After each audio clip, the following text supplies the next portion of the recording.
Magandang araw po sa ating lahat and welcome to the second part of our Parents Orientation. I am Agapita K. Basu, your guidance counselor and facilitator for this part of the orientation. To start with, let me show you the different topics that I am going to discuss. First, we have here mental health and psychological first aid or yung sinasabi natin na PFA. Second, we have cordless care program. Ano nga ba ito? Third, child protection policy and anti-bullying, focusing on cyberbullying. The fourth one, we have homeroom guidance program. And then, last is we have career guidance program. So, simulan na po natin. So, sabi dito, mental health. Alam po natin that the COVID-19 situation has brought us uncertainty and crisis situations that are very stressful. If you are experiencing stress, you are not alone. There are other people who are also struggling with stress and feeling sad, lonely, and anxious. Ano nga ba kasi ang stress na to? So, stress is defined as our body's reaction to any change in our environment that requires adjustment. We have here some fast facts about stress. First, stress affects everyone. Tama di po ba? Lahat tayo is nakaka-experience ng stress. Walang exemption. 2. Not all stress is bad. Meron tayong tinatawag na eustress, which is the positive stress response that results from challenging but attainable and enjoyable or worthwhile tasks.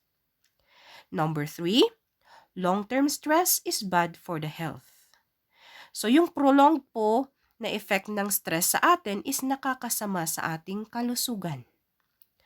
Number 4, there are ways to manage stress. So meron po ako mamayang isi-share sa inyo na some strategies on how we can cope with stress.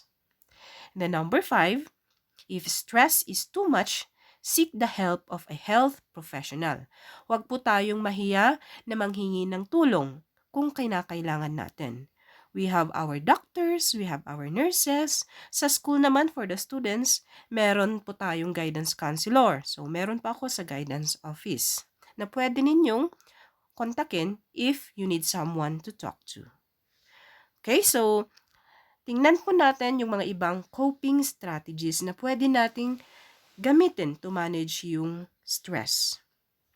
First, talking to people you trust can help. So, sa condition po natin ngayon, na limited yung face-to-face, meron po tayong social media na pwedeng gamitin to keep in touch with our family members, our friends. So, wag po tayong mahiya na i-contact sila nang sa ganun meron po tayong nakakausap o napagsasabihan kung meron tayong mga problema. Just see to it na they are someone na you trust. Okay? Number 2, maintain a healthy lifestyle. So, very important din po ito. So, this includes proper diet o yung pagkain natin ng mga right food, pag-e-exercise, and having enough sleep. So, bawas-bawasan po natin ngayon yung too much na pagpupuyat. Okay? Number 3, stay away from smoking, alcohol, or illegal drugs to deal with your emotions. Alam po natin na walang magandang maidudulot yung pag-inom at paggamit ng droga. Lalo lang itong nakakadagdag sa problema natin. So, if you feel overwhelmed, please talk to a health worker or a counselor. Okay? And then we have fourth, get the facts. Gather information from credible sources. Sa ngayon po, naglipa na yung mga fake news. So, dapat careful po tayo sa mga yon kasi minsan, sila pa or yung mga fake news na yon yung nagkukos ng stress or panic sa atin. So, dapat careful po tayo doon.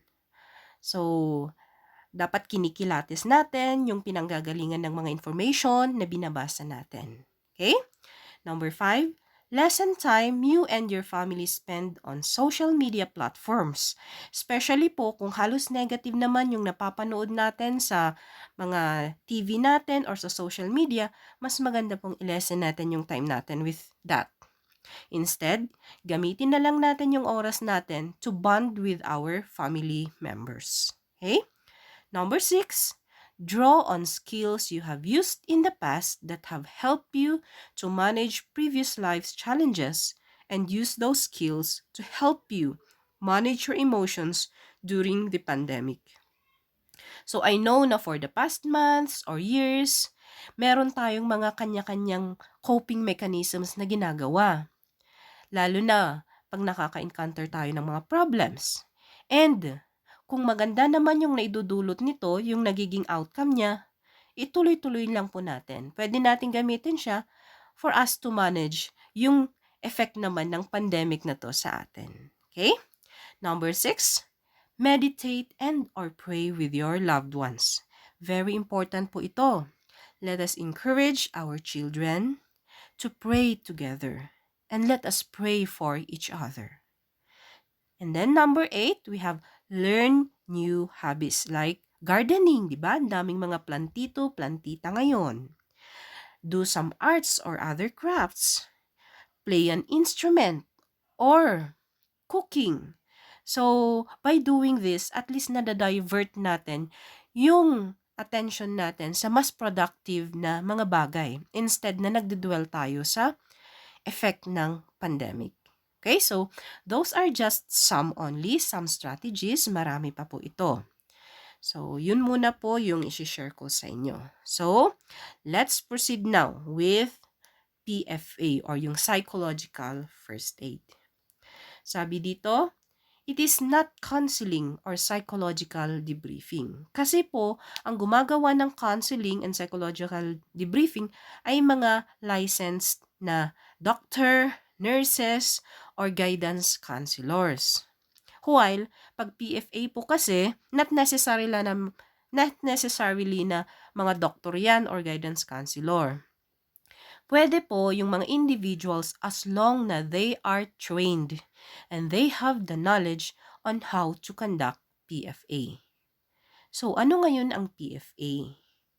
It is helping individuals feel safe, calm, connected, supported, and hopeful. Okay? So, para mas maintindihan natin, let's take a look at the action principles of PFA. Ano ba kasi ang basic of PFA? So, we have here, first, look. Anong titingnan natin? Let us look for information. Ano nga ba yung nangyayari sa paligid? Yan, meron tayong COVID ngayon.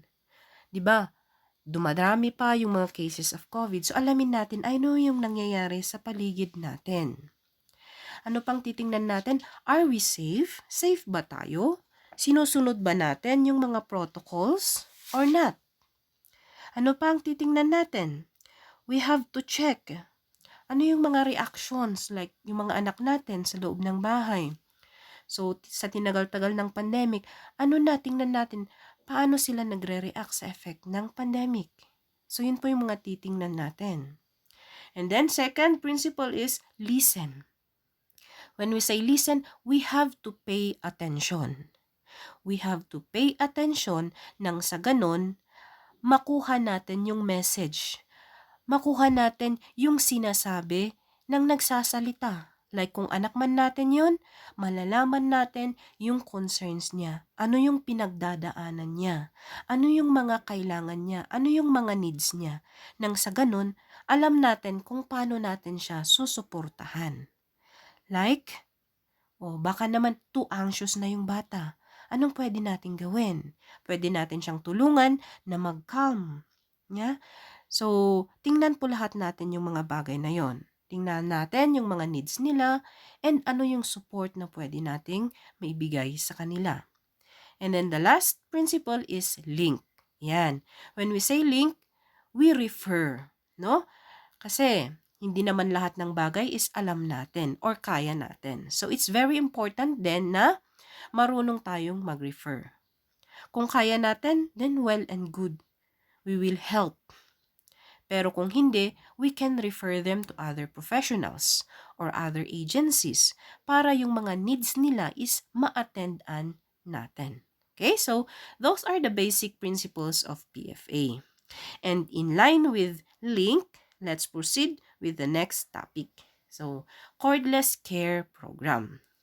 So, cordless care is defined as an e-counseling program for all Baguio City learners, both from public and private schools. So, ito actually is nagsimula lang last year nung nagkaroon tayo ng pandemic. And, in short, pag sinabi nating cordless, ito yung online counseling. Kasi alam naman po natin, di ba, bawal yung face-to-face, lalo na sa mga 17 and below. And karamihan po ng estudyante natin is andun sa age na yon. So, we have the online counseling. And it is handled by guidance counselors from both public and private schools. Of course, following standard protocols. Okay? And paano tayo makaka-avail ng counseling services na ito? So, nakalagay po dito, to avail of counseling services as a walk-in client or to refer a learner for counseling, please contact this number. 0906 075 7318. So, once na kinontak niyo po ako, please indicate niyo po doon yung name ng student. Yung name niyo na nagre-refer din. And saan siya school. Like kung MiLAN siya, estudyante natin sa MiLAN, pakilagay po na MiLAN National High School. And then yung grade level niya. Kasi po, ang naka-assign po sa akin, hindi lang MiLAN National High School, but the entire of District 10. Kaya, I would appreciate it if include po natin yung name ng school, yung grade level ng bata para mas madali ko siyang tawag dito, mai-prioritize kumbaga. Okay? And then after na nag-contact po kayo, so mag-uusap po tayo regarding the schedules, appointment, and then kung capable po tayo, may i-forward po ako sa inyo na walk-in or referral counseling form through a Google link. So, may fill upan po tayo through Google link. Kung hindi naman po kakayanin ng connectivity natin, so pwede po tayong mag-schedule ng limited na face-to-face for you to sign some forms na needed like consent forms, mga ganun po. Okay, so yun po ang cordless care program natin. Let's proceed po with the third topic, child protection policy and anti-bullying. So, ang child protection policy po, ang main purpose nito is to provide special protection to children who are gravely threatened or endangered by circumstances which affect their normal development and over which they have no control. So, we have our basis po dito, which is DepEd Order number 40 series of 2012. Okay, so ang pinaka-purpose po ng CPP na ito is to give protection sa mga students natin from any form of abuse or bullying. Okay, and then we have here the composition or yung committee na bumubuo sa CPP.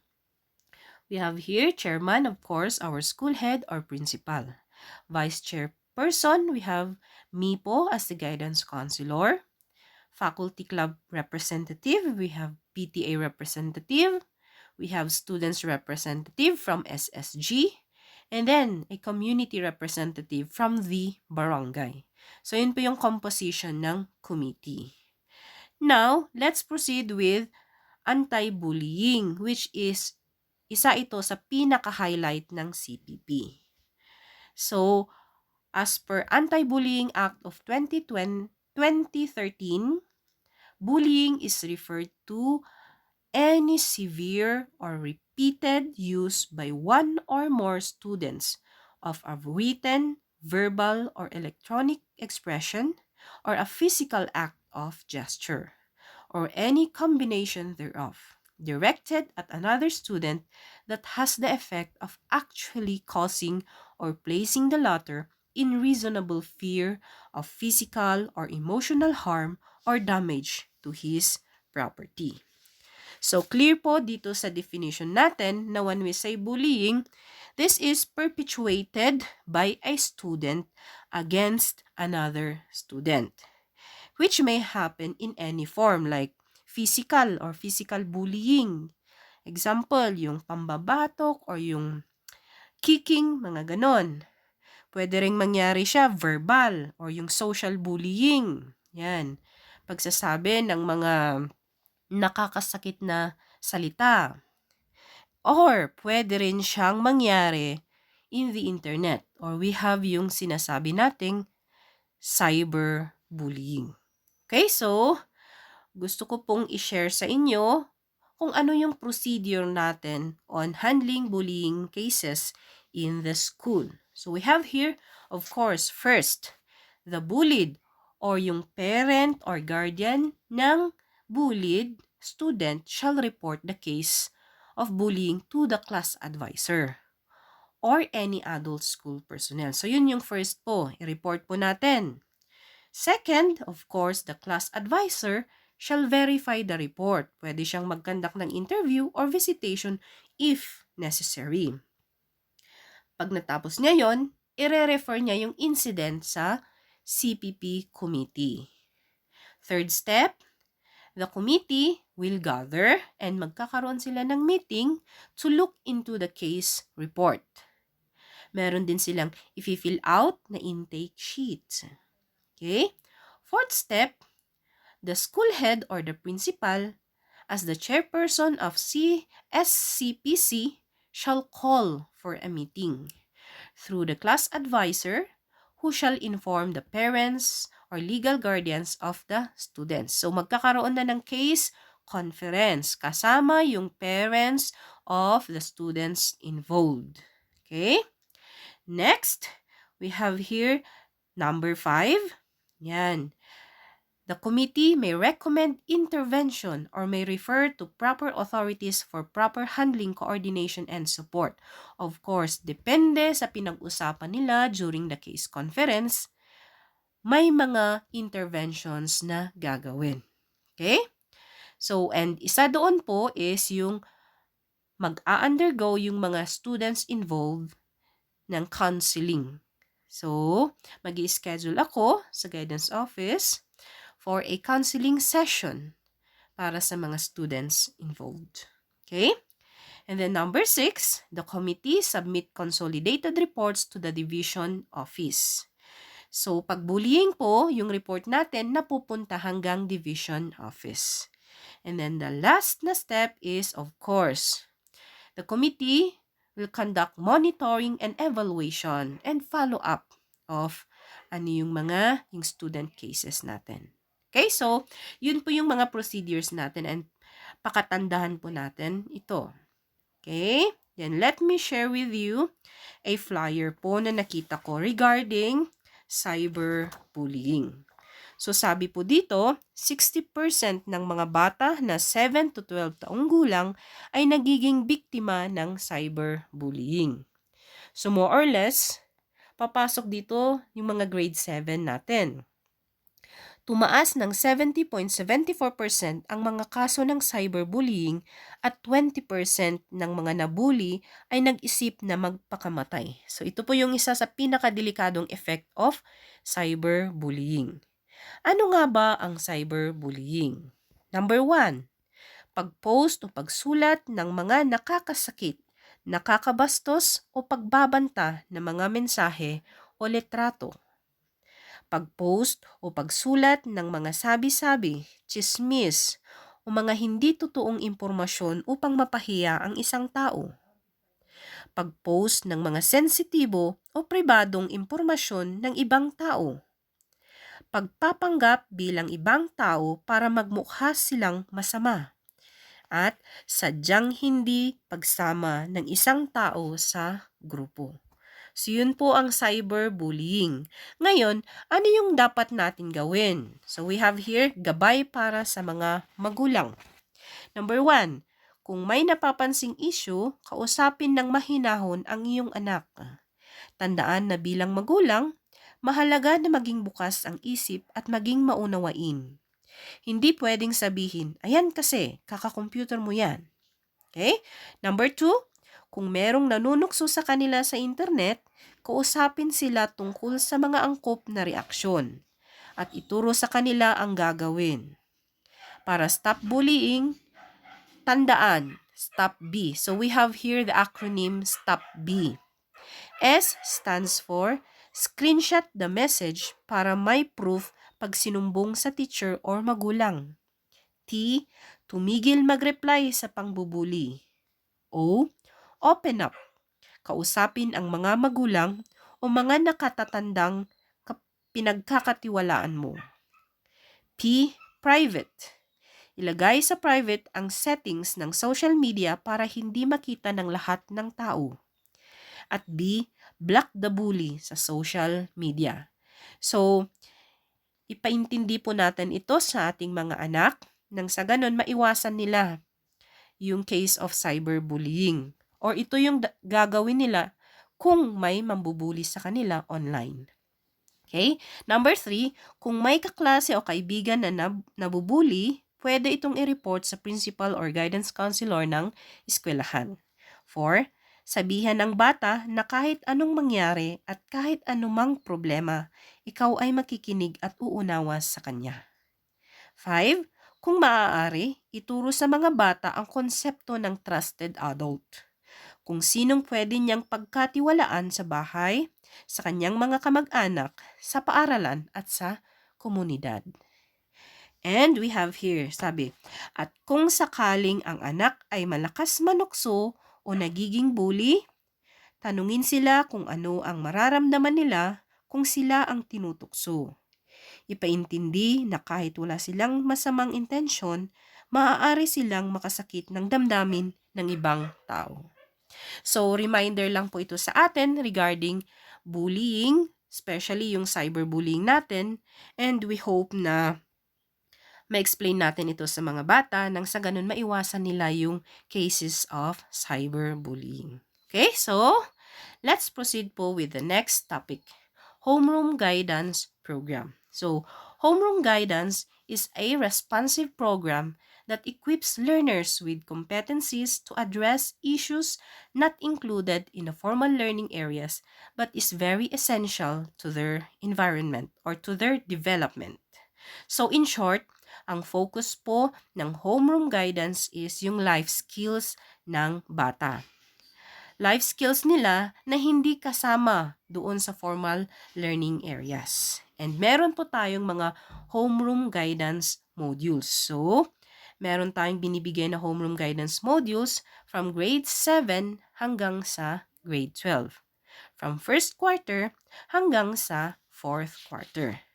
So, for this school year, as advised by our principal, medyo isa-select natin and ililimit natin yung number of homeroom guidance modules na ibibigay sa mga students. Okay? And then we have here Learners Development Assessment Tool. So, ito po yung ina-attach sa card ng mga bata na binibigay during card giving. So, depende po sa na-accomplish nila, sa mga modules nila, na-assess po sila. Like, na-meet ba nila yung requirement ng module na yon, yung competency, or hindi? So, we have here, needs improvement, developing, sufficiently developed, or developed commendable. So, yun po ang homeroom guidance natin. Okay? And then, we have here, career guidance program. So, Career Guidance Program is designed to help the learners in exploring their choices and in making responsible decisions relevant to career pathing. We have different activities under the Career Guidance Program. First is Career Guidance Orientations. Ang focus natin po dito ay mga grade 10 and 12 students. Yung topic sa grade 10 is senior high school tracks and strands. Kasi nga po, we are trying to prepare them for senior high school. Okay? Sa grade 12 naman, we have senior high school curriculum exits. After senior high school, ano na yung next na gagawin nila? Are they going to enroll sa college or sa isang university? Are they going to enroll sa TESDA?